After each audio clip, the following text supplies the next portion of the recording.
And welcome to the skulls medicine. आज हम जिस टॉपिक के बारे में बात करने जा रहे हैं उसका नाम है क्रॉनिक ब्रोंकाइटिस। क्रॉनिक का मतलब होता है अगर कोई भी बीमारी आपको लंबे समय से चलती हुई आ रही है तो उस वर्ड को अपन बोलते हैं क्रॉनिक।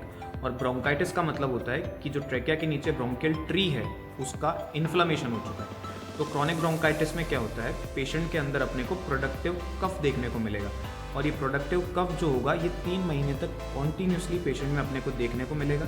लेकिन इसके साथ एक और शर्त ये है कि वो सक्सेसिवली 2 ईयर्स तक देखने को मिलेगा, कि मतलब पेशेंट में 1 साल सक्सेसिव ईयर्स तक 3 महीने तक उसको कफ आया, फिर अगले साल वापस 3 महीने के लिए उसको प्रोडक्टिव कफ कंटिन्यूसली आ रहा है। तो इसका मतलब अपन बोल सकते हैं कि पेशेंट को क्या है, क्रॉनिक ब्रोंकाइटिस है। क्रॉनिक ब्रोंकाइटिस के कॉजेज बहुत सारे हो सकते हैं। फर्स्ट ऑफ ऑल और सबसे इंपॉर्टेंट और मोस्ट कॉमन कॉज होता है क्रॉनिक ब्रोंकाइटिस का इज स्मोकिंग।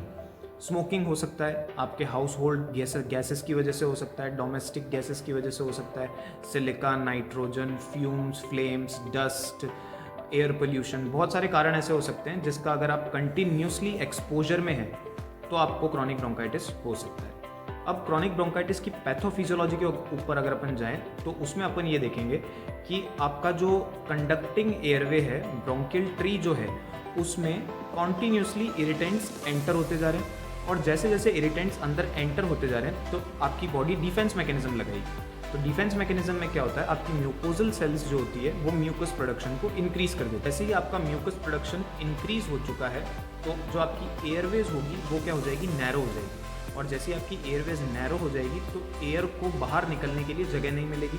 और अब क्या हो चुका है पेशेंट में, एयरवे नैरो हो चुका है। अब एयरवे नैरो हो चुका है तो आपका जो गॉबलेट सेल है और सब म्यूकोजल सेल है, अगर ये कंटिन्यूसली एक्सपोजर में है, मतलब आप कंटिन्यूसली स्मोकिंग कर रहे हैं, कंटिन्यूसली ऐसी जगह पे हैं जहाँ पे एयर पोल्यूशन बहुत ज़्यादा है, या फिर ऐसे हाउस होल्ड मेथड्स में आप ऐसी जगह पे रहते हैं जहाँ पे कंटिन्यूसली फ्यूम्स, फ्लेम्स, डस्ट है, इन सब कारणों की वजह से क्या होता है, जो आपका गॉबलेट सेल और सब म्यूकोजल सेल होता है उनकी हाइपरट्रोफी हो जाती है और हाइपरप्लेसिया हो जाता है। तो ये म्यूकस का प्रोडक्शन भी क्या कर देंगे, इंक्रीज कर देंगे।